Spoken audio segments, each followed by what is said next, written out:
Well, good evening, friends, and welcome to the podcast. I'm really glad you're here.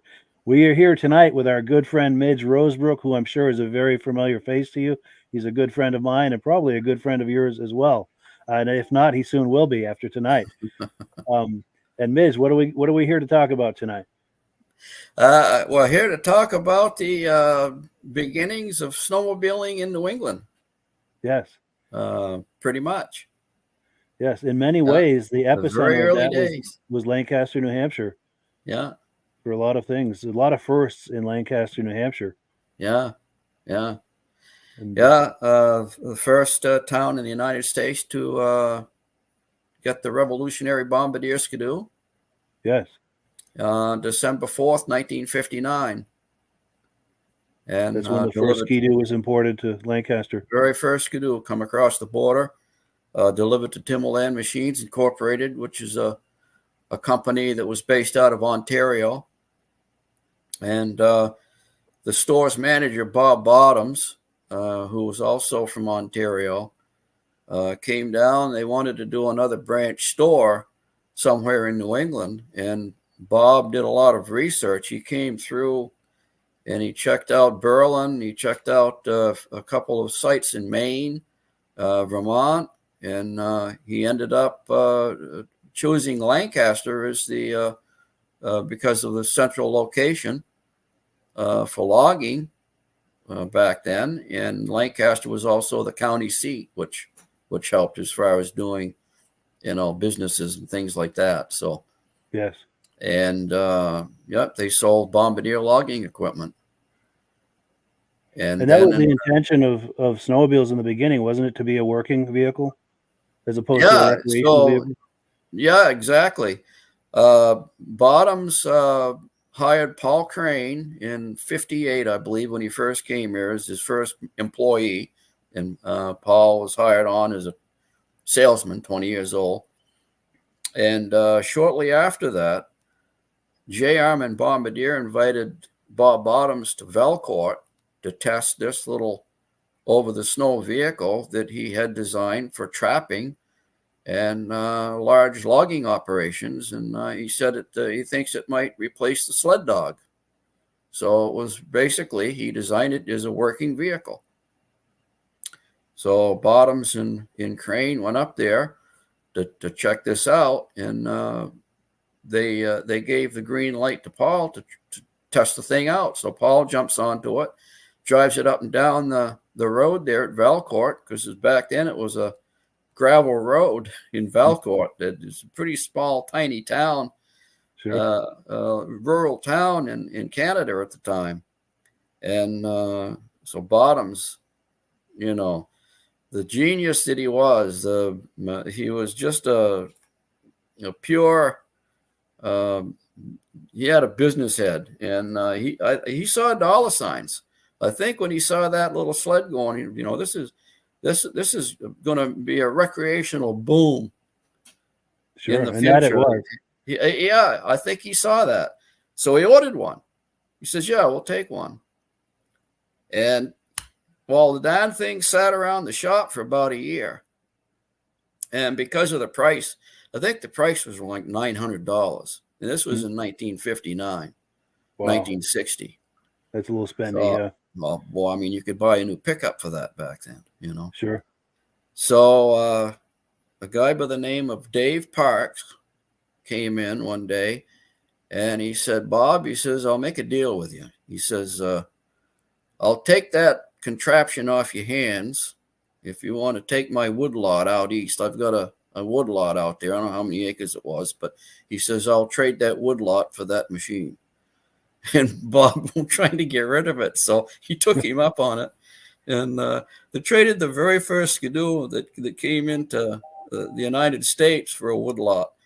The That's only way he amazing. could get rid of it So the first Ski-Doo that came to the U.S. was traded for a woodlot was traded just to for a get rid of it. woodlot. Yeah, Wow. to get rid of it. And but in a couple of years, I think it was 66, 67, the snowmobile part of the business was taking off at such a rate that they had to build a whole new building So they broke ground for a new building up at the head of Main Street for Timberland's new headquarters. And they had a huge warehouse out back. And by 1969, 1970, they were shipping over 10,000 skidoos every year to a vast network of dealers here in New England, from Maine, Massachusetts, Vermont, New Hampshire, and yeah, it it just took off. Yeah, and now that's a perfect segue into a video clip that we have. In fact, let me put the menu up. We're on item number 1. We've been talking about Timberland machines here these last few minutes, and we've got a video clip where Midge and I did a site visit a couple of years ago to the first and second location that he was just talking about of Timberland machines, where they were importing the Ski-Doo snowmobiles into the U.S. Through Lancaster. Plus, this video clip also has a site visit to the old Timberland race trailer. So let me get that queued up. We'll take a look at that, and I'm going to encourage our viewers to please make comments, questions. If you have questions about anything you're looking at or comments, please leave them in the comment section and we'll take a look at them. We've got comments coming in already. After the video here, we'll take a look. But yeah, let's take a look at this video clip real quick and have a look at some of the first sites associated with the Ski-Doo snowmobile. This is the original site of the old Sherman Motors building that was purchased by Timberland Machines back in 1958. They sold Bombardier products from Ontario, Canada, and they needed a branch store in New England. So Bob Bottoms, the manager of the store in America, he came to New England and he looked all over. He looked in Maine, Vermont, New Hampshire, Massachusetts.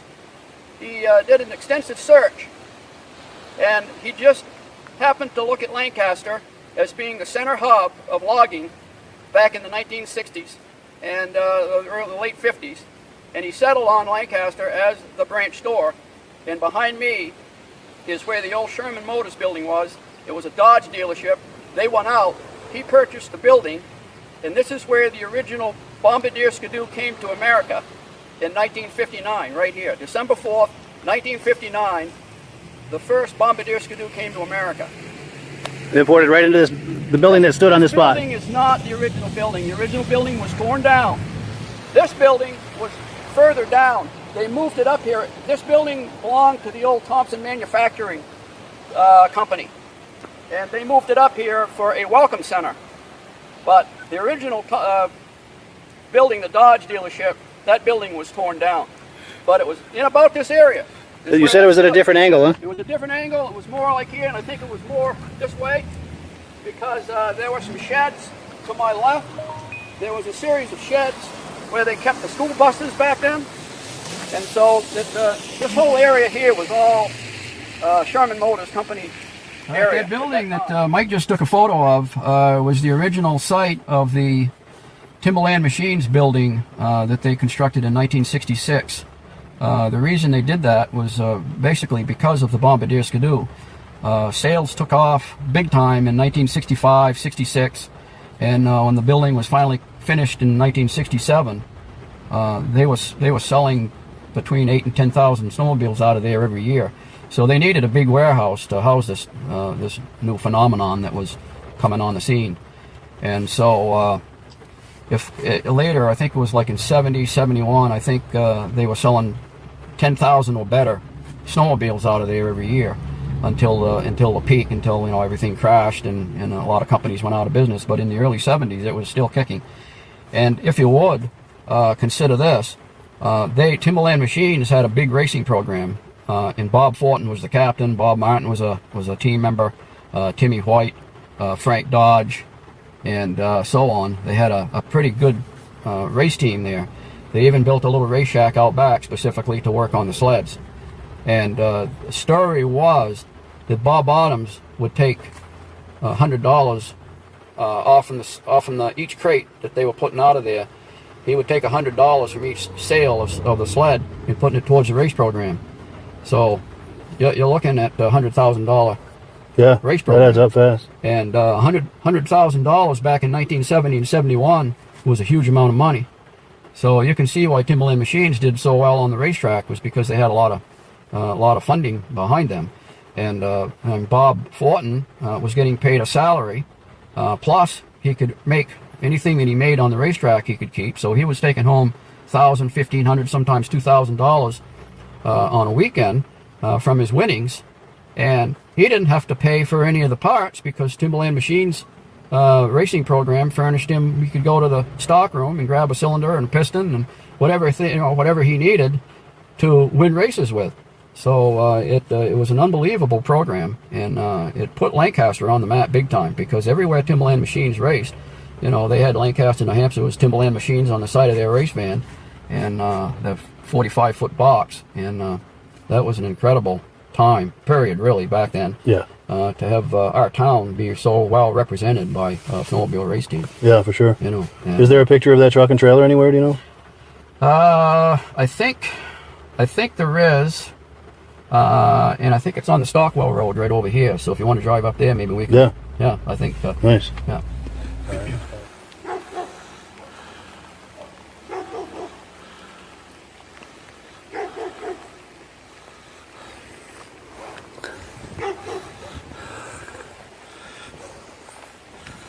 Yeah, I can't tell.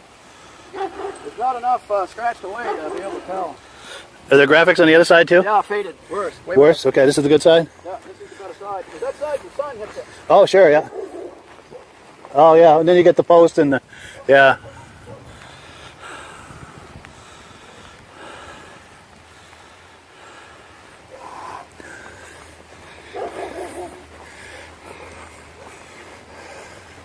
Is there anything on the backside, any graphics? Yeah, there is.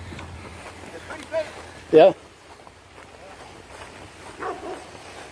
There used to be a railing on top, and I used to climb up to watch a race. Oh, an observation? Bob Bottoms and some of the dignitaries from Timberland used to get up on top to watch the races. That's wild. So this may not be that trailer, but you can get a shot of how the graphics were on the side of that race trailer, other than it being white and not yellow. Yeah. It's pretty much how it looked. That is wild. The history we're looking at there from back in the day, with the race program, Timberland Machines race program, and the first and second location.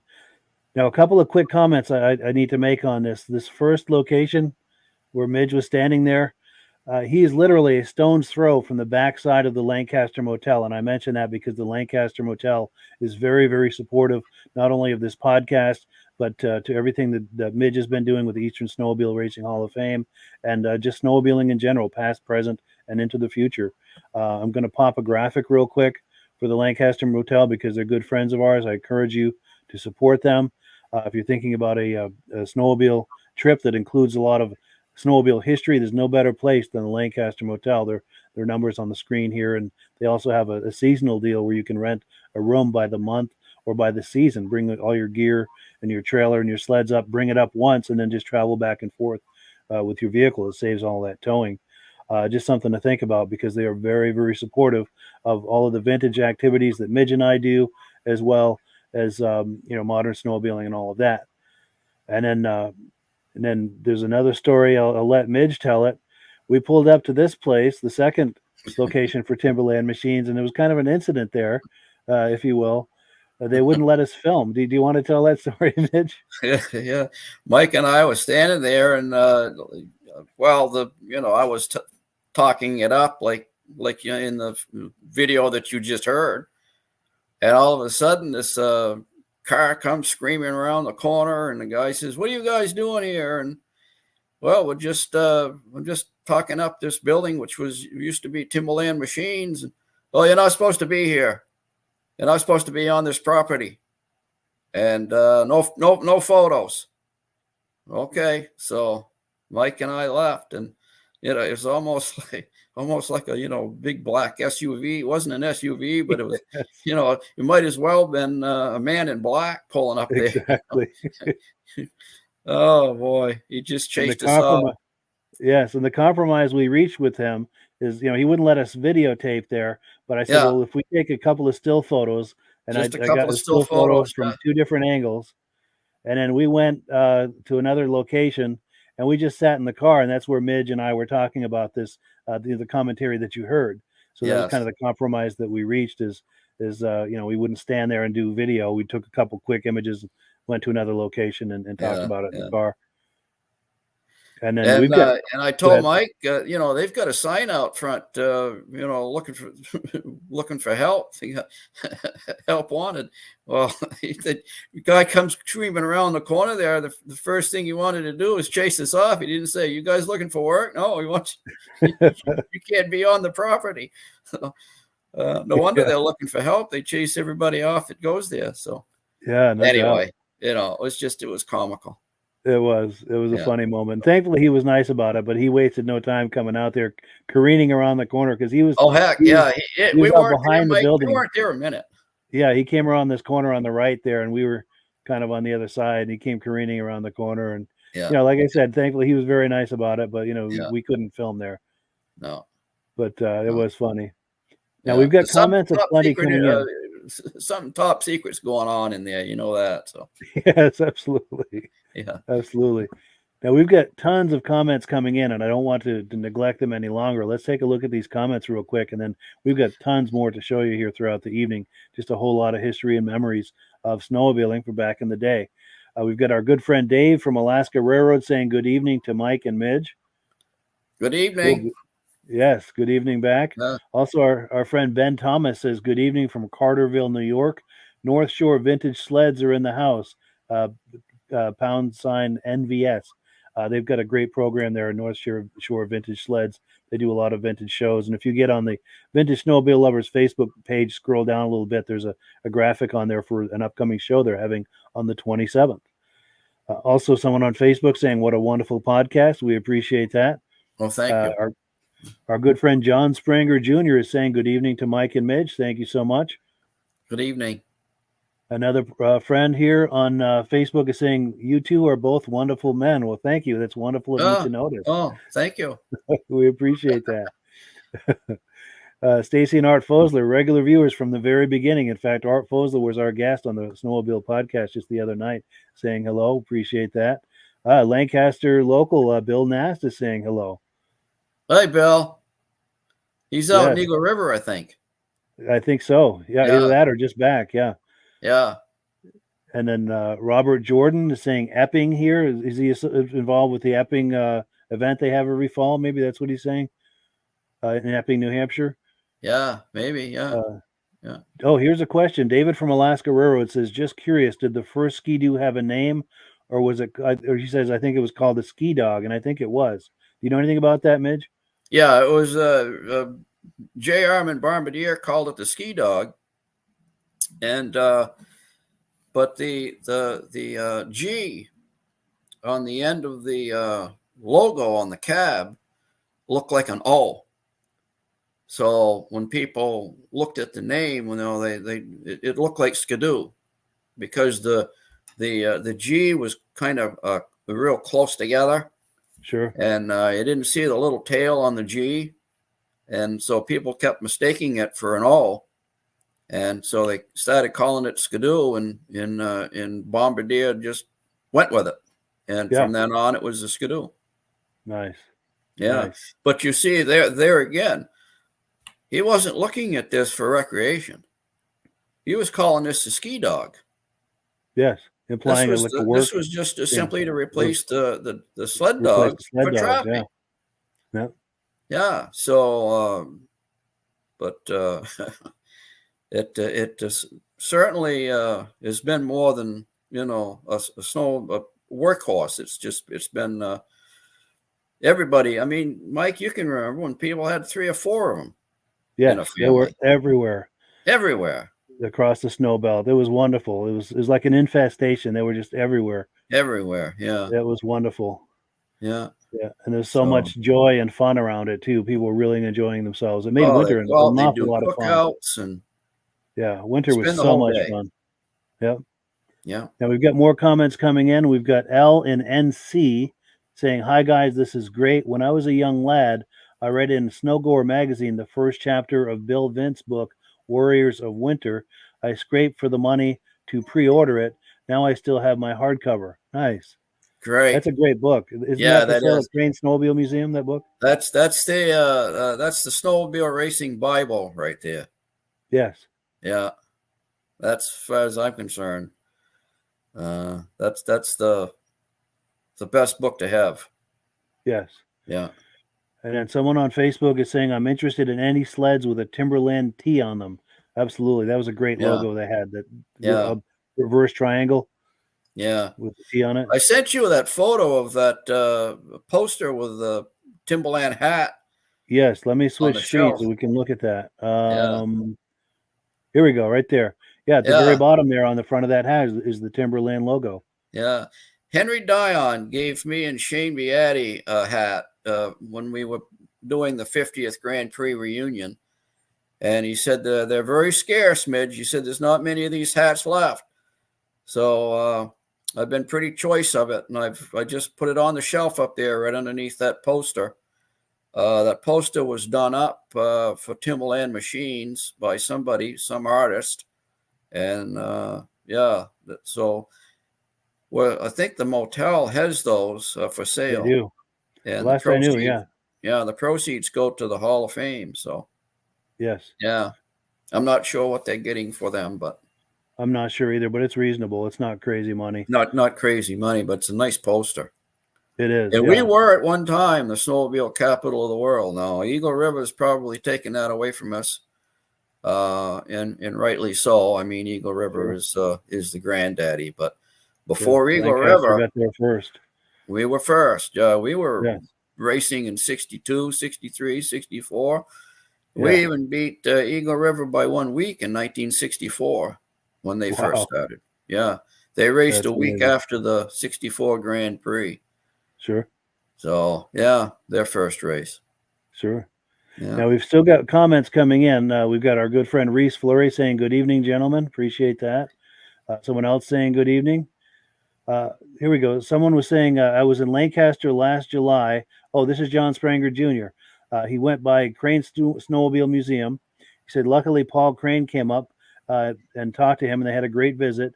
Paul said that Midge was out of town, but maybe next time he'll have a chance to meet you, Midge. John Spranger, yeah, absolutely. Yeah, and I think you and John have been introduced on Facebook too. I recognize all these names that have been popping up. These guys are very loyal to this podcast, and we appreciate that. We very much do. Yes. Yeah. And someone else saying good evening to Mike and Midge. We appreciate that. Kevin Culhane saying good evening to Mike and Midge. I thought it was at 9. Glad I checked. Yes, the Sunday podcasts are at 8. The Thursdays are at 9. Yeah. So yeah, sorry for the confusion on that, but that's how we do it. We've got something every Sunday night here in this time slot, 8 p.m. In case you're just coming here for the first time, every Sunday night we've got videos here, vintage snowmobile related videos. Tom Bewick says, good evening, guys. Loving all the history, and we appreciate that. It was a print error in the brochure also. He says, do instead of dog, and they stuck with it. That's Cool right. deal. Yeah. Yeah. And then John Spranger Jr.'s brother, James Spranger, is on here, and he's saying, good evening, you guys. We appreciate that. Well, cool. Wow. So what we've been looking at here is just one of the many things going on in Lancaster as far as history. Now, we've been talking about Paul Crane, who was the first American to ride a ski-doo in the U.S. or Canada, and he is the owner of Crane's Snowmobile Museum. Every year, the first Saturday in February, he puts on a vintage snowmobile show. This year is going to be his 10th annual, and he wants to kind of take it to another level because of the anniversary. He's got extra trophies, extra categories. I'm sure a whole lot of other fun surprises at this show. It's a show you don't want to miss if you're in the area, and if you're planning to drive any distance. The place to stay, of course, is the Lancaster Motel. Let's pop that graphic. And I'm purposely promoting the Lancaster Motel an awful lot because they do a lot to support this podcast, as well as the Eastern Snowmobile Racing Hall of Fame, the museum, and everything related to history in Lancaster, which we'll be getting more into later. But the Lancaster Motel was also where they would hold the awards ceremony for the Grand Prix back in the 60s and 70s. So the Lancaster Motel is very much tied into all of this. So we want to make sure and send them some love as part of doing these videos. But let me get the menu back up. We're on item number 2. We've got some footage. I was just talking about Paul Crane and his Crane Snowmobile show there at the Crane Snowmobile Museum. I've got some footage from the 2019 show. So let's take a look at that, and we'll catch you on the other side for comments. And please leave comments, questions as you're viewing this. Let's take a look.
Purchase of mine.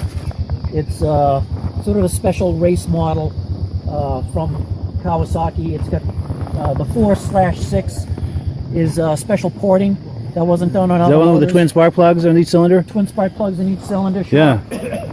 Nice.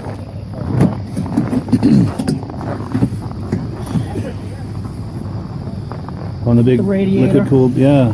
So you got the twin spark plugs here, and the porting, which I have on that banner out front, Yeah.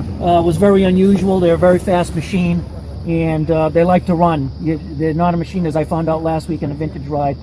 They're not the machine to be run slow Oh, really? on a trail. Yeah, they run very hot. Sure. But yeah, like most of the Kawasaki's, it's got the pop-up headlight, and it goes pretty good.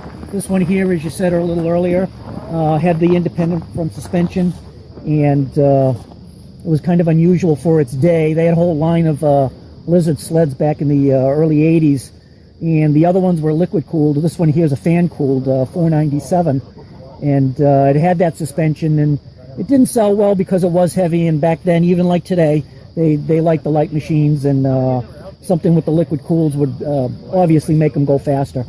But this lasted for about 5 years, and then they discontinued it. And this is what, 80, 81? What year That's is it? an 82. 82, yeah. And I rode both of these back to back, and it was just an incredible difference in the ride quality of this one Yeah, the versus independent this one. suspension. But you could feel the big difference in the weight.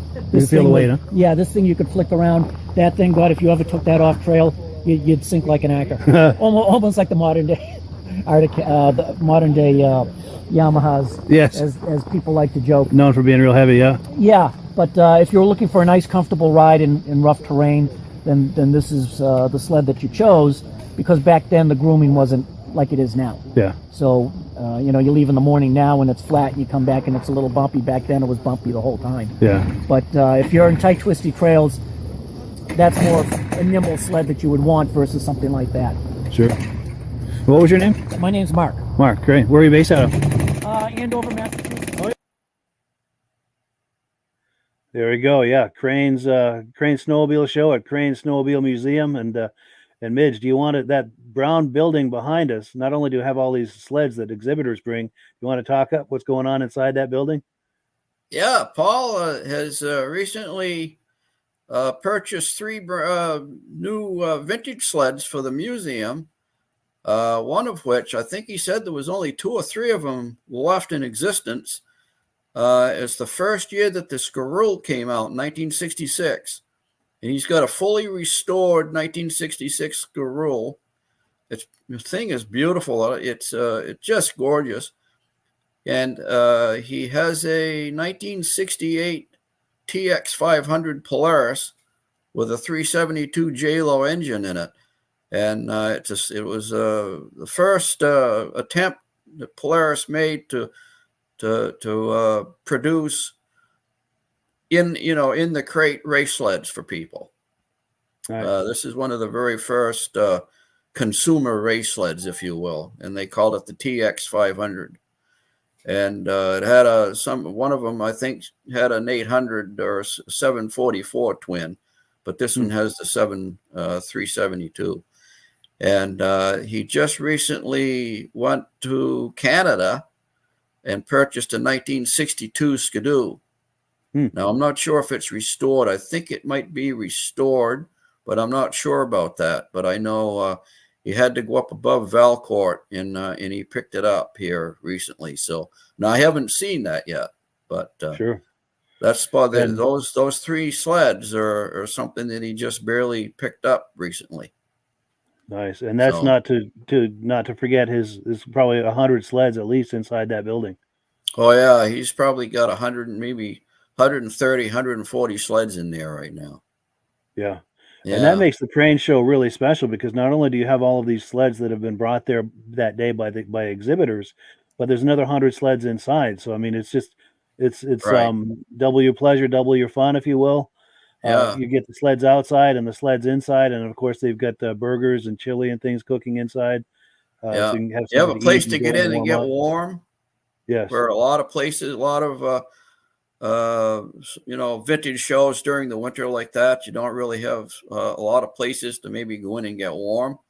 Yes, you're outside the whole time. So cranes, the museum, you not only go in and get warm, now you're looking at 140 sleds in there. So yeah.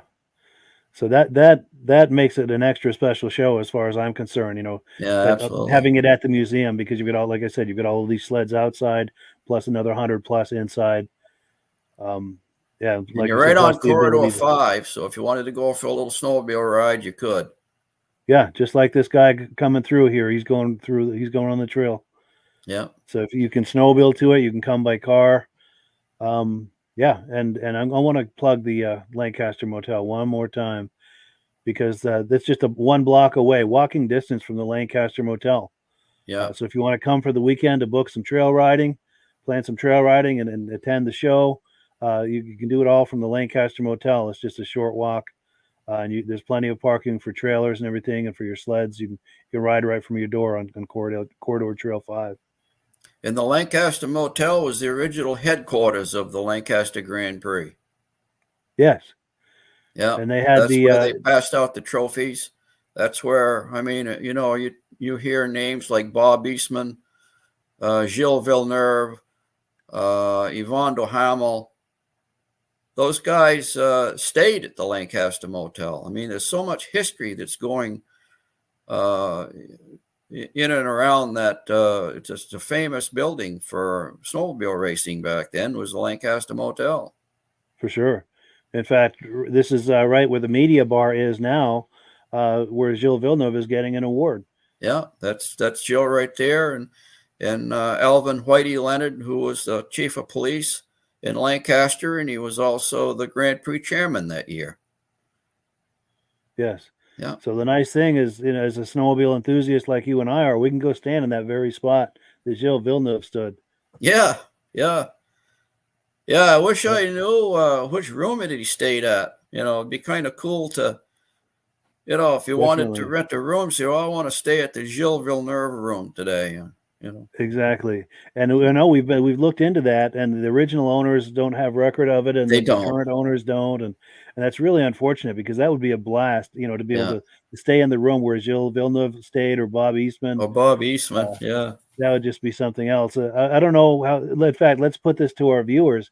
How would you feel if they just picked a room Yeah. And knowing this, I mean, disclosing this, you know, but saying they pick a room that this is the Gilles Villeneuve room, this other room is the Bob Eastman room, and just have maybe some images in there or something to kind of commemorate that. Yeah, that'd be cool. And then disclosing, you know, that we don't know for sure that this is the room they stayed in, Yeah. but they did stay at this motel. That's so right. as viewers, how do you guys feel about that? Does that make it special in some ways? Or is that kind of is that crossing the line? But I would think it would be cool, you know, if there's some images in there and maybe maybe a little plaque with some information about Bob Eastman and about Gilles Villeneuve and some of the other big name racers that stayed at that motel, and just kind of have a little room dedicated to them. Yeah. Yeah. Larry Colton raced here. Davey Thompson, if you're an Attic Cat fan. Big names. Jim Adama raced here. The Trapp brothers raced here. Yeah, so many big names. Big names. Yes. There were 10 or 12 45-foot tractor trailers lined up on the backstretch at one time at the Grand Prix. All factory tractor trailers. That's amazing. Yeah. It was the place back in the day for sure. Yeah. Oh, and we have comments coming in here. Let's see if we've got answers to our question about the idea of the rooms. Jim Gauchione says, "Good evening. Always great to see you, gentlemen. Thank you so much." And then Ben Thomas says, "Yes, dedicate rooms." And, and as far as I'm concerned, as long as we disclose that, you know, it's not being dishonest, you know, but they did stay at that motel. Yeah, that's exactly right. Someone else is saying dedication to racer would be great. David from Alaska Railroad says it would have been awesome if each room could have been called by the racer's name that stayed in it. That would be amazing. Oh, yeah. And then Ben Thomas is saying it's another way to introduce guests to the rich history. Absolutely. Yeah. Reese Fleury says it's a great idea. Someone else on Facebook says great idea. Then someone else is saying just staying in the hotel with all of that history would be awesome. John Spranger Jr.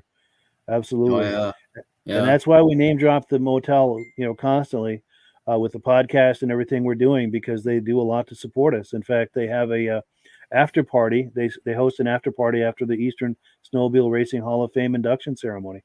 They do that for us every year. And it's just a wonderful way to kind of complete the circle, if you will, of all of this snowmobile history and everything that everyone's doing to keep it alive. The Lancaster Motel is a huge part of that. And one year there, I asked Ruby if she could do up special drinks for some of the inductees out for the after party. I said, could you have them do like a 440 or the Kilkenny Cup or the Adirondack Cup, or, you know, special drinks? And so she did. I remember that. I think there was one called the Stinger too, wasn't there? Yeah, I think so. Yeah. You know, I'd like to see Purple Power Lube. Being a cat guy, I couldn't resist, right? Yeah. In fact, let's put it out there to our viewers. What would be some good drink names? Because this comes around every year. We could run this by the motel and see if the bar, would be open to naming some drinks. What to the viewers? What are some interesting drink names that are associated with vintage snowmobiles that might be fun to name some drinks after? Yeah. And Stacy and Art Fosler are saying they like the idea of naming a room. Well, cool. So we've got so much more to look at. Let me remove this and get back to the menu here, see what our next thing is. We're going to visit. This is a site visit that Midge and I did a couple of years ago. We went to the actual site of where they used to have the Lancaster Grand Prix snowmobile races back in the 60s and 70s. So we went to the site of that, and we just kind of talked it up, walked around, and looked at what it's like now. But it's kind of cool to talk up what was going on back in the day. Let's take a look. As you can see, this sign up here, Lancaster Fairgrounds, home of the Kilkenny Cup. This is the site, this field, where we had our 50th reunion of the Lancaster Grand Prix. The Grand Prix ended in 1977, and for years later, nobody even thought about it. One day, it was in 2009, when I was working for North Country Ford. My friend Bob Martin, who used to snowmobile, he raced the Timberland machines back in the day. He was one of the top riders, and he's in the Hall of Fame now. Bob came in with a program of the Northeast Speedway over in Waterford, Vermont. He used to be a stock car driver and he used to race over there. So when they had their 50th reunion at the old Northeast Speedway, he went to it and he brought in a program. And as I was thumbing through it and looking at the old car photos and things like that, all of a sudden I blurted out to Bob, "Geez, Bob, you guys ought to have a 50th reunion of the Lancaster Grand Prix." The minute that came out of my mouth, I couldn't forget that. It consumed every minute that I wasn't working at North Country Ford. I was thinking about having another Grand Prix.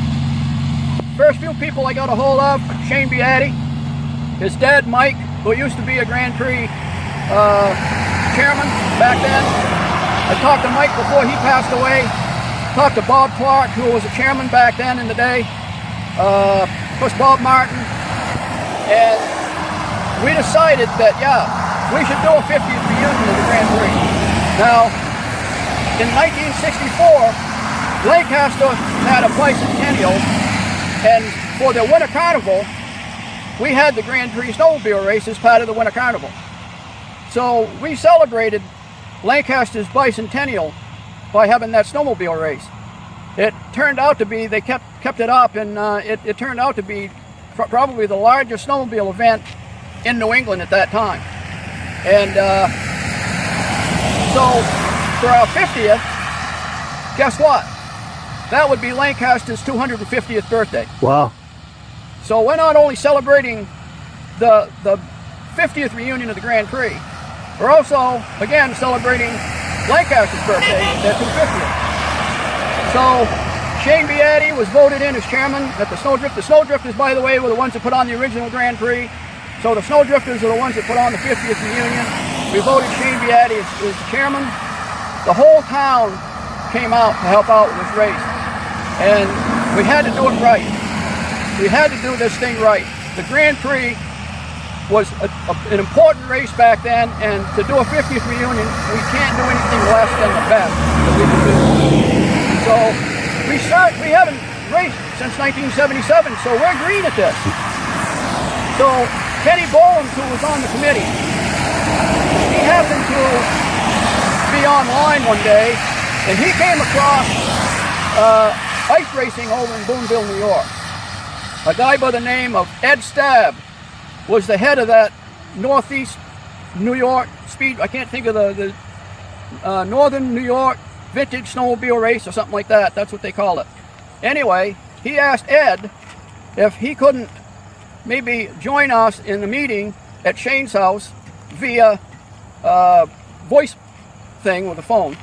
And so he told us about this guy by the name of Ed Stabb, and he's going to give us pointers on how to do this race. So he sets the phone in the middle of the table, and we're talking to Ed Stabb, and just before at the end of the conversation, Kenny pipes up and he says, "Ed," he said, "would you come and help us put this race on, and how much would it cost?" Ed Stabb said, "Absolutely." He said it would cost $2,800. Now, bear in mind that $2,800 was for the insurance. In other words, Ed Stabb and his whole staff traveled 6.5 hours to come here to help us put a race on for free. Wow. We gave him 3 rooms at the motel, and they came and did that for free for us. That's amazing. So, and it was a huge event. It turned out to be an absolute huge event. There was probably 4,000 people that showed up. They were clocking the 800 chaparral, the 72 IFS chaparral, to clock on the backstretch at 96 miles an hour. Wow. On this little 3rd mile oval here. These boys were bringing it. Yeah. And there was probably 100 high-end ice racers from New York that came here to put the show on. We did it again in 2015. 2016, unfortunately, rained out. We had the best track that we ever had in 2016, but it rained for 2 days and it killed it, so we had to cancel it. And in 2017, our last event, Sabrina Blanchette came, and she did very, very well. I think she took home like 2 or 3 Kilkenny Cups from that event. So that was a good event. Unfortunately, volunteerism isn't what it used to be. And it takes a lot of work to lay down ice in this field out here. they have to haul water from a mile away from the Connecticut River and deliver it up here and spread it around the track. And unfortunately, we just could not get the help that we needed to put the event on. That was it. But we did it. We're glad we did it. We did it right. And that's all I can say. Nice. Will it happen again? Hard to say, sure. Yeah, but we did it once. Cool. All right, this is the field here, folks, where we held our Grand Prix, where we held our 50th reunion, the 2015 race, the 2017 race. This is it right here. And when Shane said that the Fair Association was going to allow us to use the field across the road from the fairgrounds, of course the original Grand Prix was held over there on the old half-mile horse track in front of the grandstand. But that is all cut up nowadays. There's too much going on over there. The track is gone. It's being used up, so there's no way we could hold it over there. It was unsafe in the day that they had it over there anyway, and the reason they had to move it further north was because of the safety. However, this field wasn't, this was woods back then, and they went, took a bulldozer, and they opened this all up and for more parking for the fairgrounds. So, when Shane Beatty said that the fairgrounds would let him use this field for the Grand Prix race, I'm thinking, boy, I don't think that field is big enough. But then I came up on a Sunday in 2015 to man the booth in the commercial hall advertising for the 50th reunion of the Grand Prix. I came up, I had my little Jeep, and they sent me down here. And the place was packed, so they sent me all the way back down to the end of the field. And honestly, I thought I was going to have to pack a lunch to get back to the road. It was so big. It doesn't look that big from the road, but let me tell you folks, it's a huge field. It goes all the way down to the tree line. There was plenty of room for a nice third-mile track out here. And the straightaway was long enough, so they were kicking up about 96 miles an hour. Wow. So, yeah, they were sending it. That's cool. Yeah.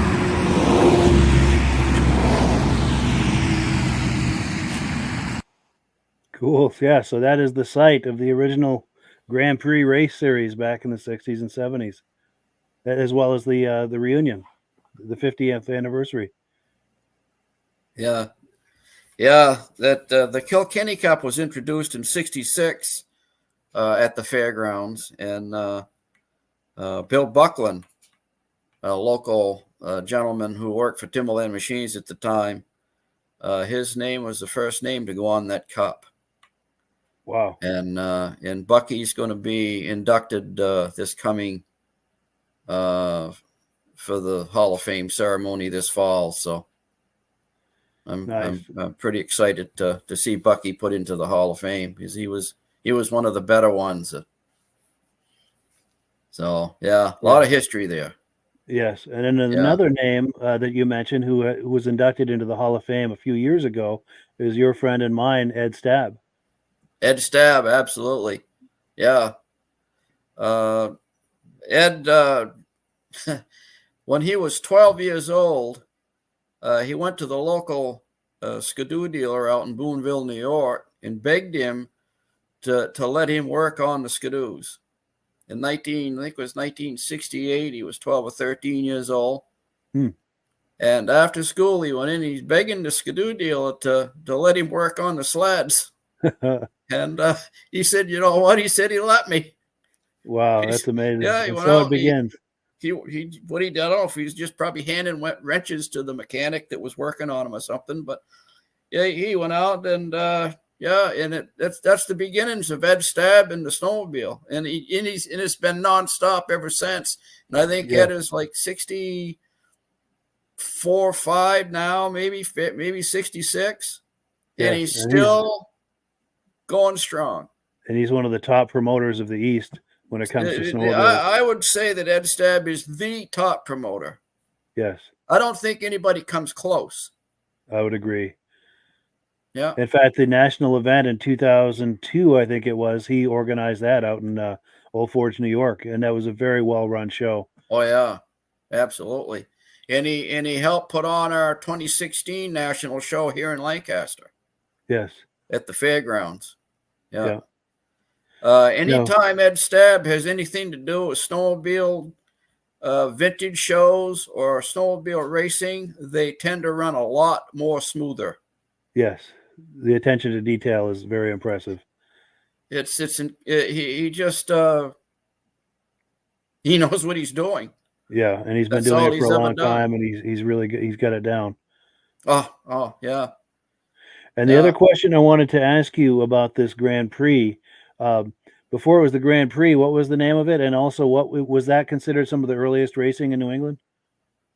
Yeah, I think Lancaster held the very first snowmobile race this side of, I'm going to say this side of Lake Ontario. Wow. Of course, out in the Midwest, when Polaris, the rear engine snowmobiles, Polaris and Arctic Cat, I think they held some small races out there in the Midwest before that. Mm-hmm. I would almost guarantee they probably did. Sure. But as far as the East, I think I'm quite sure Lancaster was the first town to put on a snowmobile race, and they did so in 1962, and then again in 63, and we called it the motorized toboggan races. Sure. And then in 1964, the race was going to be a side event for Lancaster's 200th anniversary. Mm-hmm. So they decided to up the name game a little bit and give it a fancier name. So they came up with the Grand Prix. Nice. So nice. that stuck. Yeah. Good. Now we've got comments coming in. Did you have more to add to that thought, or? No, I think that's about all I have. All right. Yeah. So we've got comments coming in. Let's take some comments. We've got some good drink names here. Someone on Facebook is saying the Blizzard. Excellent name. Absolutely. Oh, and I got to love this one. Amsoil Ale. Goes down nice and easy. I hope Rob is watching. Yes, I hope he's watching, definitely. And then here we go. The Wizard Blizzard drink. John Spranger Jr. That's a good one. Absolutely. And then you just noticed the Ski-Doo on the sign. He loves it. Kevin Culhane is saying. And Reese Fleury will know. Ed Stab is a great guy. Reese Fleury is out in upstate New York. I believe he knows him. And also we've got Pong by Atari Tim A saying good evening to all. Also another testimonial for Ed. Ben Thomas says Ed Stab is a great guy, a pillar in the vintage snowmobile community. I second that. A pillar is a good analogy for him. That's a great way to put it. Absolutely. Yeah, a true treasure. Yeah, and good friend to you, me, and a lot of us. Yes, I couldn't ask for a better friend either. No. Yeah. So I'm going to. And we'll see Ed at the show. Oh, he's at Cranes. Yeah. So if anybody wants to meet Ed Stab in person, Ed said that he was going to be at Paul's show. It would be worth a trip just for that. Yeah, absolutely. I'm looking forward to seeing him. He was there last year. Yeah. And it'd be wonderful to see him again this year. He's a wonderful guy. I can't wait to see him. Yeah. Yeah. He lives and breathes the sport. He does. Yeah. There's no one with a greater passion for it. Nobody. Not me, not you, nobody. That's true. Yeah. It's in his veins. Yeah. Yeah. So next up, we're going to look at an induction from the Eastern Snowmobile Racing Hall of Fame. And interestingly enough, sitting with us tonight is none other than the founder of the Eastern Snowmobile Racing Hall of Fame. We're going to be looking at an induction of Judy Rinaldi. Before we do, though, Midge, do you want to talk up the Hall of Fame a little bit and a few comments about Judy? Yeah. Of course, the Hall of Fame, we started in 2016, Paul and I, and our first induction was in 2017. And I think we have about 32 people on the wall now. Yeah. Maybe more. 32 seems to be coming to my mind. And Judy, I think we inducted Judy in 2020, was it? 2020, yep. I think so. Yeah, and she was the first lady to be honored in the Snowmobile Hall of Fame, the Eastern Snowmobile Hall of Fame. And rightly so. I think people can agree that she was probably the top female snowmobile racer in the country. Absolutely. Didn't she have something like 10 world championships or something? She won 10 world championships. 10, yeah. Can you believe it? Unbelievable. I think the closest man is I think he won 6, maybe. Wow. Maybe I think it was Herb Yancey won 6. Sure. So yeah. And just she one could of the drive nicest anything. people you'll ever meet. Yes. Yeah, she drove Rupp. She drove Snowjet. She drove Mercury. Yes. In fact, I think her father was once a Rupp dealer. I think He she was a has a Rupp dealer. lot of passion for that brand. And that day she was wearing red, I think, to kind of honor The whole the family, Rupp brand. Rupp Red. Yes. Yes. Well, cool. Without any further ado, now that we've built this up, let's take a look. Let's meet Judy Rinaldi and watch her get inducted into the Eastern Snowmobile Racing Hall of Fame.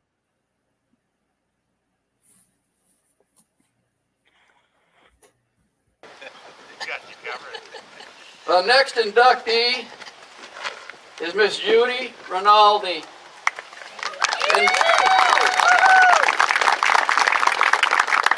Inducted into the Eastern Snowmobile Racing Hall of Fame 2020. This is very short and sweet, folks, as far as the record goes. We wouldn't have we wouldn't have page enough to put down all of her wins and everything that she's done in her career. Claude Hebert had sent me this. It's a sort of a short and sweet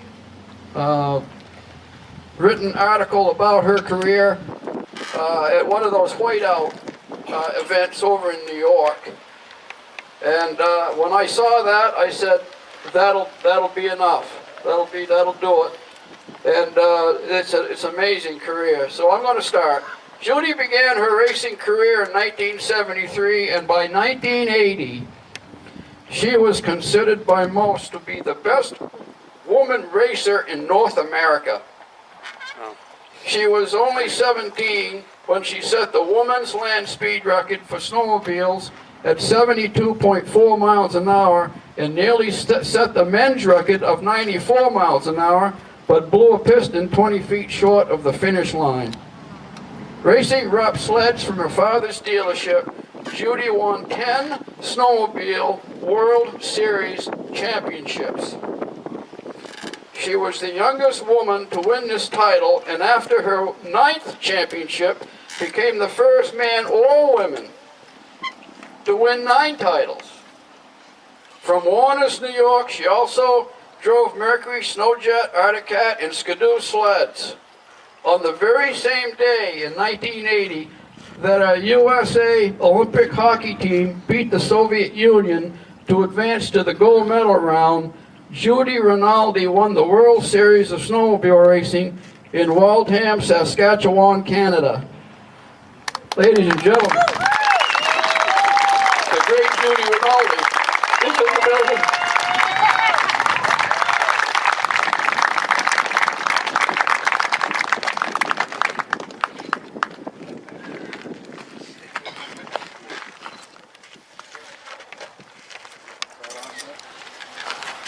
Thank you. I'm very honored. I'm going to be like Paul, crying here. But anyways, thank you, Jamie, my family for coming down. Jody, Frank, James, Julia, Ian, Tracy, and Beth. I really appreciate you guys coming down here all this way. It was a long trip, and I'm so glad I came. And my son-in-law, Jay, stayed home to hold the fort down. I have a business that I run, and I'm really glad that he stayed home. But I don't know what else to say besides I really miss my dad, he's the one that got me started, and he's in heaven looking down on me.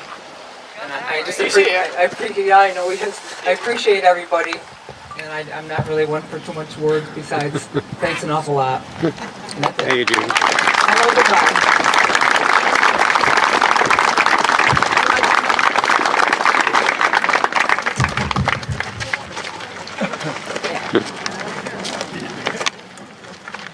Hold it up, Paul.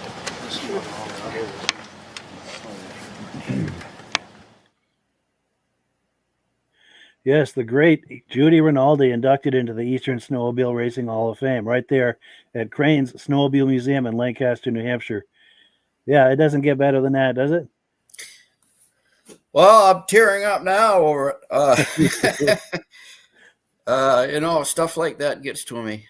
Yes, me too. That was one of the greater inductions as far as I'm Oh concerned. yeah. Yeah, and she's just a Glad to wonderful do it. person. And also, it has to be said, I'm going to scroll through here a little bit. Behind all of this is just a who's who of Eastern snowmobile racing. There's Ed Stab back there. Let me see. Yeah, right there on the left. Yeah. That's Ed Stab and his wife Heidi. And then let me see. There's Ron Hall back there. Let me see. And Paul. I saw J.R. Tozier. Yes, yeah. Cal Reynolds. Cal. Let me see if I can get okay, here we go. So there's J.R. Tozier in the back wiping his eye. Is that Bruce Dunham, the yellow hat? Bruce Dunham is there. And then Cal Reynolds in the yellow jacket. Bob Martin. Oh, okay, yeah. And Ron Hall. Yeah. Ron Hall. On the right is Paul Lamontagne. Yeah, there's Paul. Yeah. It's like a who's who of Eastern racing. Absolutely. And I have to say, and I've said this before, and I'll say it again, and I say it multiple times because it's really important. This event has had a surprising byproduct. I mean, it's wonderful we do this induction ceremony and recognize all of these racers and everything, but it's become a reunion kind of a situation for this Eastern snowmobile racing community. It's the only place, I think, for a lot of us to gather on a yearly basis, and a lot of inductees, past, present, and future, show up just for the social experience, because it's a social event to see all these people that they've raced with years past. And just personally, I find it's wonderful. I've become friends with many of these legendary racers, and that's just such an enriching thing in my life. It's just wonderful. Absolutely, Mike. And these people are so down to earth and so humble. Yes. But they raced each other for 10, 12, 15 years back then. They saw each other, all weekend long. They might have even stayed with each other in the motels. When the motels were booked, they had to double up, triple up sometimes, to have a place to sleep. Yeah. So, and they have a few drinks at the bar afterwards. And then when the snowmobile racing scene was over with, they went back to their day jobs. And for the next 40, 50 years, they lost touch. And it's like you say, it's a family reunion with these people now. They're making connections again with each other. Yes, and there's just so much joy, so many smiles, and so much joy at these events. And if any of this sounds interesting to you, please join us. What is it, September 10th, the next one? Yeah, I think so. Yeah, I've got a calendar I have here. to look, but I think that sounds right. Yeah, I've got a calendar. I'll have it in just a second. September 7th. September 7th. Saturday, Okay. Yeah. First Saturday in September. Okay. And I hope you will decide to join us. It's right there in Lancaster at Crane Snowmobile Museum. And the Lancaster Motel is just a short walk away. It's just a wonderful experience. Not only do you get to experience this ceremony and get to meet all of these legendary racers, but you're there at Crane Snowmobile Museum. You can go inside and check out all the sleds. Just checks so many boxes as far as snowmobile history. And just as a social experience, it's wonderful to meet all of these people. And like you said, it's very laid back. Everyone's very approachable. You can approach them for a photo or an autograph and visit with them, ask them questions about racing back in the day. And you can also be bystander, bystander to some absolutely amazing racing stories that are going around. That's right.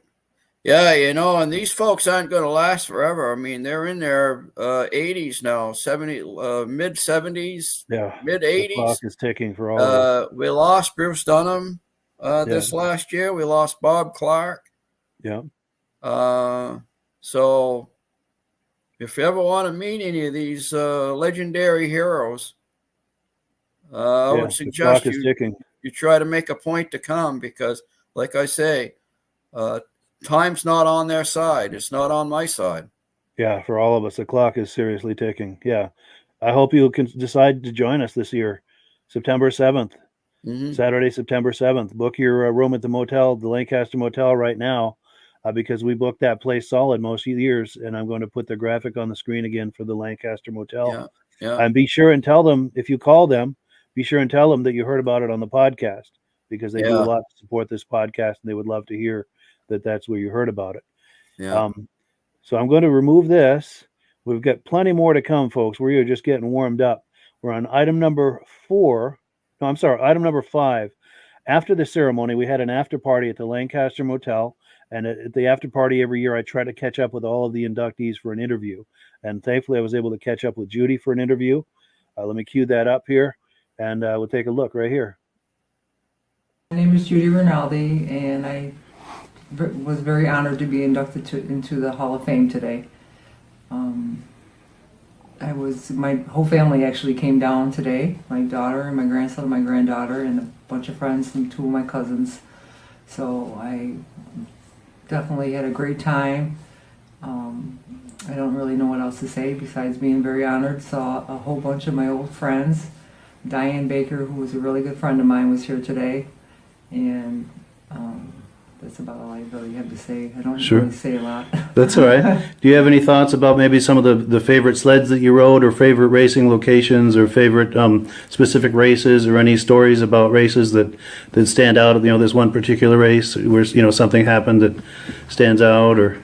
I think when we were in Saskatchewan up in Canada, I remember going into the feature and then pulled the sled out to run the final race, and they forgot to put the carbides on the sled. I was in panic mode. Yeah. Because they actually waited for me to put the carbides on to race the sled. Oh, they waited for you? They waited for me, yeah. So that was one of the things I remember that was very tense. Yeah, no doubt. Other than that, my dad was my biggest hero in the whole world. Yeah. I lost him back in 1978 of a heart attack. Oh, no. But I have a watch that my cousin made. It's absolutely, absolutely gorgeous. Oh, and it's a photo of your dad. Oh, boy. It's of you and your dad. Oh, let me get the good angle. There we go. That's better. Yeah, that's beautiful. Thank you. Yeah, you'll keep that forever. Forever. He was my hero. Yeah. Now, was he into racing as well? Is that how you got into it? Is through him, or? He used to sell Rupp snowmobiles. Yeah. And so we started, he had a couple on the show. We had a little barn shop down where we live, and he threw a snowmobile in the back of his pickup truck, and we just went down to Honeoye, Pennsylvania, and I raced the race down there and won it. That's how we got started. So, and then after that, I just fell in love with the sport. My father actually fell in love with the sport, and I kind of fell in love with it because he was in love with it. Nice. So, nice. Yeah, he was a great, great man. Everybody loved him. Sure. So any thoughts about Rupp? Is that why you're wearing red today? Is that kind of to honor the brand? Or? Yes. My father loved Rupp. And Paul Lamonte, he's a great man. Today he was inducted too. Yes. Yes. Yeah, he was a Rupp rider for a while, wasn't he? Yep, and I didn't really know him. Yeah. But today, he had a chance to get to know him and visit with him a little. Yeah. Wonderful. And Elaine, his wife, so it was great. Well, good. So. Good. Well, thank you. Any final thoughts or anything else you can think of to add? Or I had a wonderful time. The people are wonderful, and snowmobile and racing was definitely a big part of my life. My dad, like I say, I truly miss him, but my whole family came down today, so it really made up for it. Yeah, that's huge. It was big. Yeah. Well, thank you very much. Well, thank you for the invite. I appreciate it. Thank you. Cool. Yeah, so the great Judy Rinaldi inducted into the Eastern Snowmobile Racing Hall of Fame. It doesn't get better than that. And it just happened to stop here. This is two legends, two Eastern Snowmobile Racing legends on the screen right now. Anything to add to any of that, Midge? Or? Yeah, do you ever notice how the great ones are always humble? They sure are. Just a wonderful, wonderful lady. Yes. And Paul, Paul I've known for a while now. And I don't know if I ever told this story on the podcast, but back in, I think it was 1969 or 1970, Paul actually came into the office at my Uncle Dick's golf station. Bob Fortin was in there, and I think Conrad Rollins was in there working on his sled. And Paul stuck his head in the office door, and I'm man, I was just starstruck. Yes. I mean, there was no bigger name in the East there for a while than Paul LaMontagne. And, for sure. and I could see that he was about my size. And I'm thinking, wow, yeah. So, and then, of course, now I've got to know Paul, and, yeah, great people. Yeah, I think it's safe to say you and I have both become close friends with him. And in fact, here's a nice shot. I don't remember which year this was, but I think a couple of years ago. Yeah. Here, you and I standing here with some legendary racers, just having a wonderful time visiting and joking and laughing, and yeah, it just doesn't get better than that. To me, this image tells it all. Oh yeah, yeah. Who would have ever guessed? I never would have guessed in a million years that I would be able to stand shoulder to shoulder with some of the greatest Eastern snowmobile racers in the history of the sport. Yes. Yeah. And these two that you and I are hanging out with here are some of the greatest, the absolute greatest. Yeah. Yeah. And it's wonderful to see them every year and hang out with them. And, yeah. Yeah. It's a wonderful thing. Yeah. Well, we've got comments coming in. Let's take a look here. Here we go. Jim Holbrook wants to know, where did the name Kilkenny Cup come from? That's a good question. Yes. There's a township to the east of Lancaster called Kilkenny, and it's a charted town, but it's out in the mountains, so there's nobody lives there. It's an unpopulated township. Mm-hmm. And so that name Kilkenny, and I think too they were going to have a Kilkenny ski area out there at one time, and Bob Bottoms was involved with that. It fell through, unfortunately, but I think that's where Bob Bottoms picked up that name Kilkenny, and that's what he called that cup, was the Kilkenny Cup, and that's where it came from. Yeah, that would explain it. Sure. Yeah. Sure. And then we've got Tim Bewick saying R5C. I think he's talking about the Corridor Trail 5. Is that what he's talking about there, do you think? That goes right through Lancaster and the Lancaster Motel. And Yes. Yeah. That actually goes right beside the museum. Yes, Crane Snowmobile Museum, and then the Lancaster there's a little short jaunt down the sidewalk and through the park, and then you're right behind the motel. Yes, yeah. And then we've got David from Alaska Railroad saying, "Good job, Judy." Absolutely. Yeah. Oh, and here, Pong by Atari Tim A says, "Very humble, classy lady." Yes, one of the nicest people you will ever meet. Mm-hmm. Oh, for sure. Oh, and David from Alaska Railroad says that watch of Judy's and her dad is priceless. I love it. Yeah. Absolutely. Yeah. And then Pong by Atari Tim A says, my first motorized toy at the age of 11 was a Rupp Speedway Scorpion mini bike that my parents bought me, and that was in 1972. Very cool. Cool. Yeah. So, any more to add to this, Midge, before we switch gears, or? Well, when Judy mentions her dad, he was there. There's no question in my mind. He was there with us in spirit, for sure. He was there watching her be inducted that day. Yes. And also a shout out and a thank you to the Lancaster Motel for hosting this after party. Yes. Yeah, they really contribute a lot to all of these things we do in the way of vintage snowmobiling and modern snowmobiling too. Yeah. They were the first. See, they called me. Ruby called me the minute they bought the place and wanted to know what they could do for the snowmobile crowd. That's amazing. Yeah, and they do a lot to support this podcast, and just really good friends too. By the way, very good friends. Yeah. Yes, the best. Yes.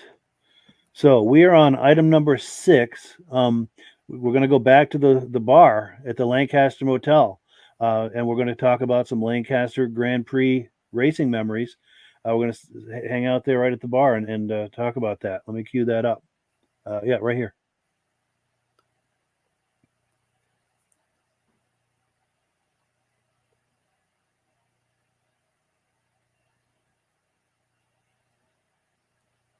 Okay, folks, as you can see by the decor that we have behind me here, we're now in the bar.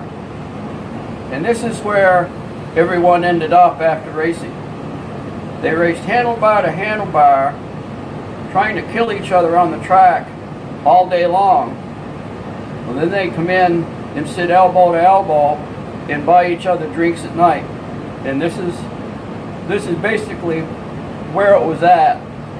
Everywhere when you raced during the snow belt, they always ended up sitting at the bar, having a drink.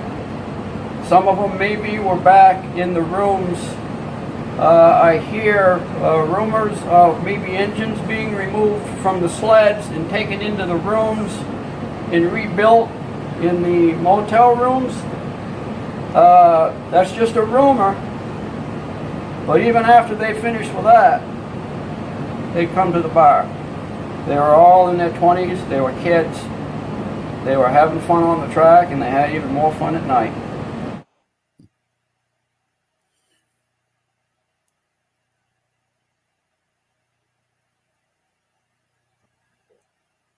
Yeah, the Lancaster Motel, man, it doesn't get better than that. That's funny. And I have to say too, there's a hidden door, kind of a corridor. Let me see if I can find it. Right? Do you see that eye sign, the eye chart? Yes, To yeah. the left of that, of those shelves, you open that up, and there's a secret room, and they've got a smoking room for cigars. There's a humidor. That other door to the left of that is a humidor. Yeah. You can buy yourself a high-end cigar and then go in the other room and smoke it. And it's if anybody really nice is into cigars, that's the place to go right there. Yes. Yeah. And they have a huge fan on the ceiling in there that sucks all the smoke out. Yes. Yeah, absolutely. In fact, I've been in there when people are smoking cigars, and I really You don't like even the know smell of smoke. And I can go in there and hang out with half a dozen people around me smoking cigars. Yeah. Barely notice. Barely notice. It's nice. Yeah. Yeah. And then we ask people, please patronize the Lancaster Motel, because they do a lot to support snowmobiling, past, present, and future. And we like to complete the circle. So, if you're in the area, stop by for a drink and support them, because they do a lot to support us, or stay there if you're passing through, or to come for any of these events, the Crane Snowmobile Show, which is coming up on the 3rd of February, or the Eastern Snowmobile Racing Hall of Fame induction ceremony, September 7th. Book your room early, especially for the induction ceremony, because many years we booked that place solid. So if you're thinking about joining us for that, make your reservation now, even if you can. And mention the podcast. Line dancing there too now. Yes. Yeah, they do. Every other Wednesday, my wife goes. Nice. Yeah. Yeah, a lot. They have 40, 50 people line dance there now. So if anybody's into that. Yeah. Yeah, it's funny. I'm not a dancer, but it is fun to watch line dancing. Yeah. It's a fun thing to watch. I used to do that years ago with my wife, but I'm not, the brain waves don't reach the feet in time anymore. I hear that. Yeah, for sure. Well, cool. So let me pull this down, and we've got one more video clip to look at. This is going to be an interview with Paul Crane. About a year ago, they had a send-off party for the Nast Beatty racing team at the Lancaster Motel, because they were going to be leaving in a couple of days for Eagle River in Wisconsin. So they had a send-off party for them. They had the race sleds there in the lobby, and a lot of people associated with this were there, and we were having a great party. I happened to catch up with Paul Crane there. Asked him if he'd like to talk up his upcoming Vintage Snowmobile Show, which is for last year, but everything that he's talking about applies for this year. So we've got that interview clip plus some footage from last year's show.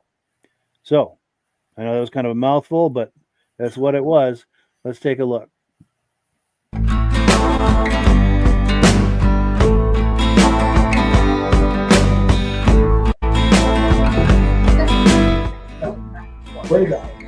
And we have Paul Crane here. How you doing tonight, Paul? Very good. Good. Did you have doing well? Thank you.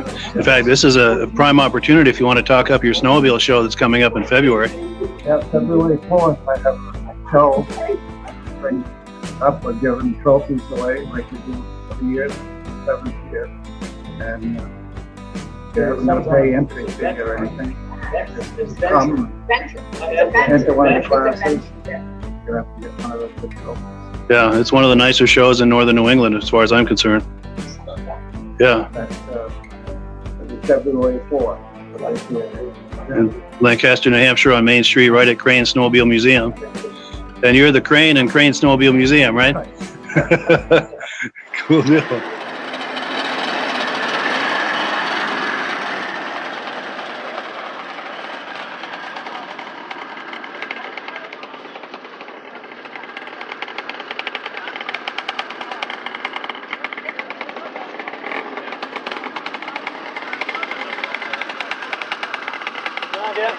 Good, you?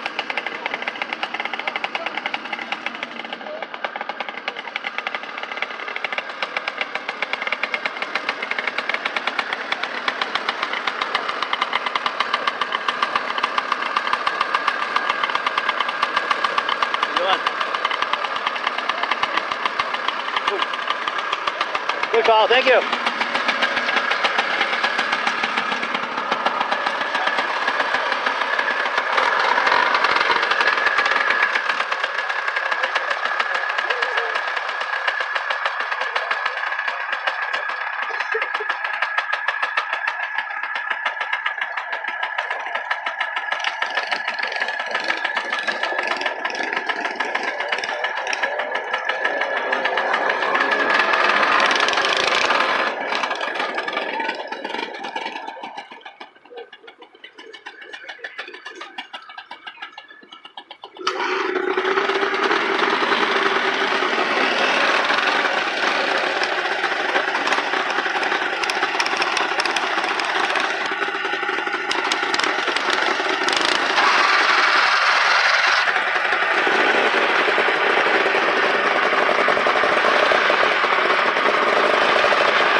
Yeah, it's funny, that Raider, I was waiting for him and waiting for him because I knew eventually he would take off and get into it, and I wanted to get that shot. It just took him a minute to kind of.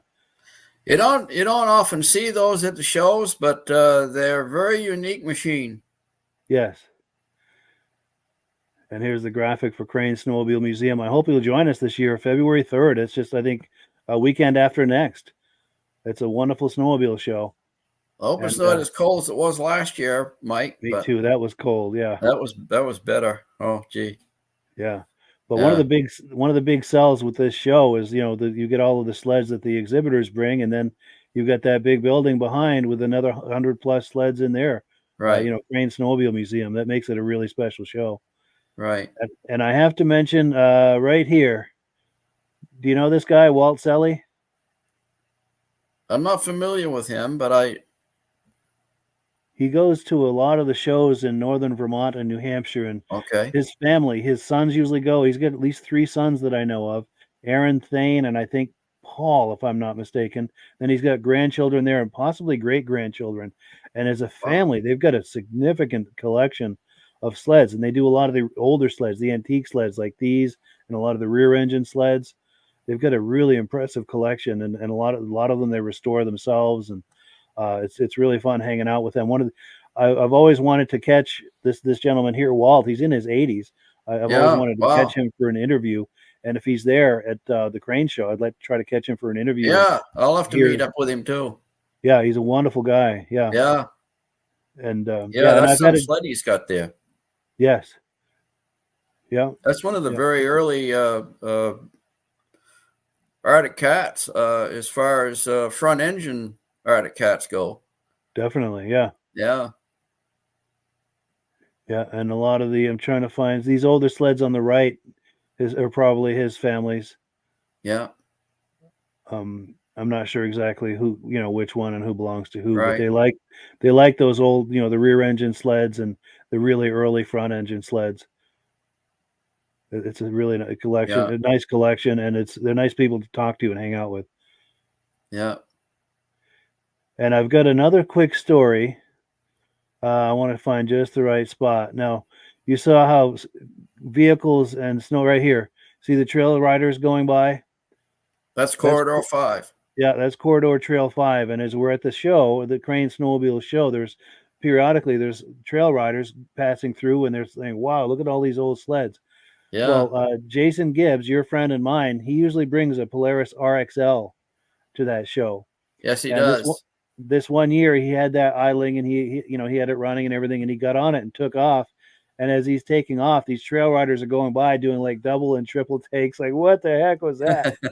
That RXL is one of the sexier sleds you'll ever see in your life. And yeah, that one too is a 440 triple. Yes, yeah. So she was making some noise.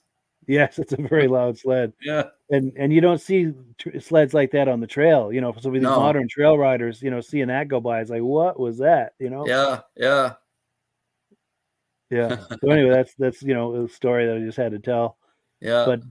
But while I have this on the screen, Midge, any thoughts or reactions to anything we were looking at, or just thoughts in general about the Crane Show? Or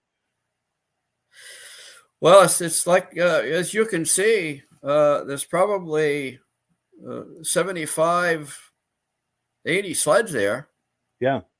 And it's one of the larger vintage snowmobile shows, especially in the winter. Yes.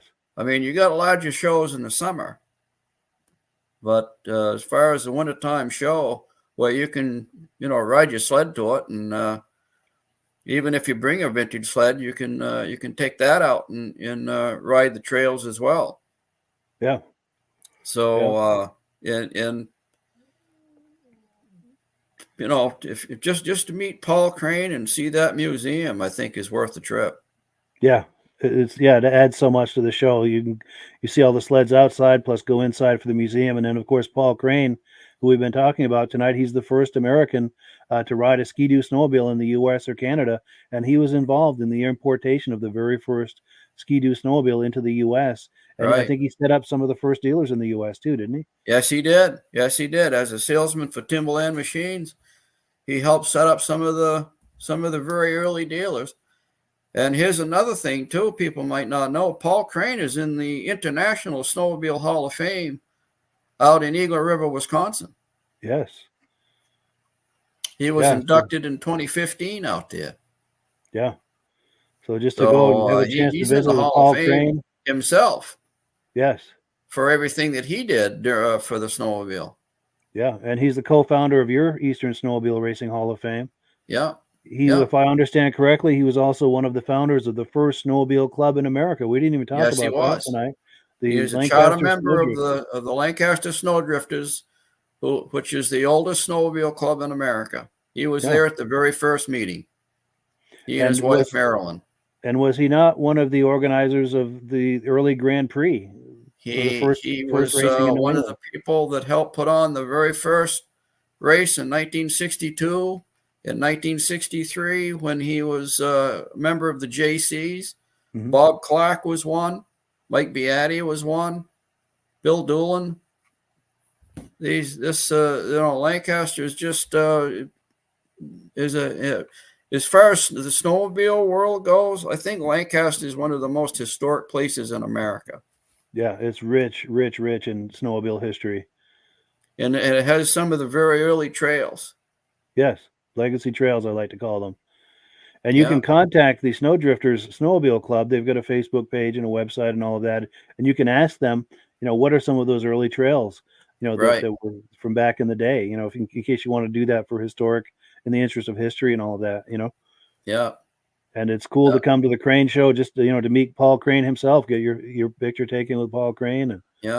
And yeah, he's very approachable. You can visit with him and ask him questions and just hang out with him for a few minutes. And there's not many snowmobiles that he's not familiar with. True. Yes, and he's got well over 100 sleds. His personal collection in that building, the Crane Snowmobile Museum, and he also has a few sleds in there that are on loan from time to time from other collectors. Yeah. But it's majority of that collection in there are his sleds. Yes, it is. Yeah. Yeah. He's got Bruce Dunham's 800 Blizzard in there, 72 Blizzard. Yeah. And Bruce Dunham is in the Hall of Fame. Yes. Yeah. Yeah. Yeah. And we've got more comments coming in. Did you have more on that, Midge? Or I think that's about it for me. Yeah. All right. So David from Alaska Railroad says rebuilding engines in the rooms is awesome. In the 90s, I used to rebuild engines in my spare bedroom over our house. Cool. Gas carb cleaner could be smelled throughout the house, I'll bet. Yeah. Yeah. That is a cool story that they used to take the sleds or at least the engines into the rooms to rebuild overnight. And James Spranger says another great show, Mike and Midge. Thank you so much, James. Looking forward to having John Spranger Jr. on the podcast in the very near future. Looking forward to that. That's going to be fun. That's actually he and both John Spranger Jr. and his brother James are both going to come on the podcast sometime next month in the very near future. Cool. Dave from Alaska Railroad says, great show, Mike and Midge. We appreciate that. Pong by Atari Tim A says, thanks from Michigan, and I'm so glad I found your channel. We're glad you found it too. We appreciate your supporting this. Reese Fleury says, same day as the whiteout here in New York. Yes. Oh, and here we go. Reese Fleury says, I remember Thane Selly. I haven't seen him in years. That was the Selly collection we were talking about. Let's see. Someone on Facebook says, thank you to Midge for sharing all of that wonderful history from Lancaster. John Spranger Jr. Cool deal. Let's see. Question for both Mike and Midge. Have either of you ever been to the Eagle River Museum? It's very awesome. I will be there in 3 weeks. I have not. Have you, Midge? No, I've never been out there. I would love to go out there and see that for sure. No, the furthest I've been is Boonville. Sure. Now, Mad Dog is saying some interesting history. Nice show tonight. Well, thank you so much. Yeah, we appreciate everyone joining us tonight. And yeah, this was an awful lot of fun. The good news is... You're going to turn that on. Please. Oh, the light... She just turned the light out on me. There. Uh-oh. Okay. That's a sign. But where was I going with this? Oh, the good news is we've got enough footage to do this for another couple of Sunday nights at least, maybe even 3 more Sunday nights, at least 2 to 3 more. Because Midge and I are good friends. We get together every now and then, and we go around Lancaster for these site visits like you've seen tonight, just gathering footage and stories and anecdotes, whatever we can find. And we've been sitting on this for a while, just trying to figure out, what and where and when, how we're going to do something with this. So this is a great way to do it. And we're having a blast doing it. And we're glad that you guys are having a good time doing this with us. So for the next few weeks on Sunday nights, 8 p.m., wherever you're viewing this, just circle back 1 week's time, 8 p.m. next Sunday night. The next Think 2 or 3 of Sundays, some questions to ask us too.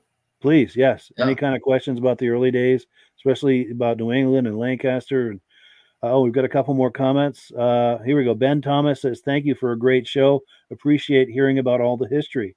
Well, thank you. Reese Fleury says, great show, guys. Thank you. Well, cool. Yeah, this has been a wonderful time. Yeah. And we thank you for joining us. And any final thoughts, any parting thoughts, Midge, before we wind it down? Just,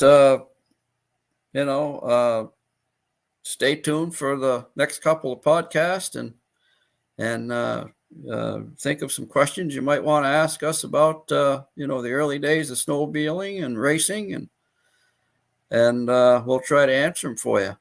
Yes, and like I said, we're just getting started. We've got plenty more footage in the vault.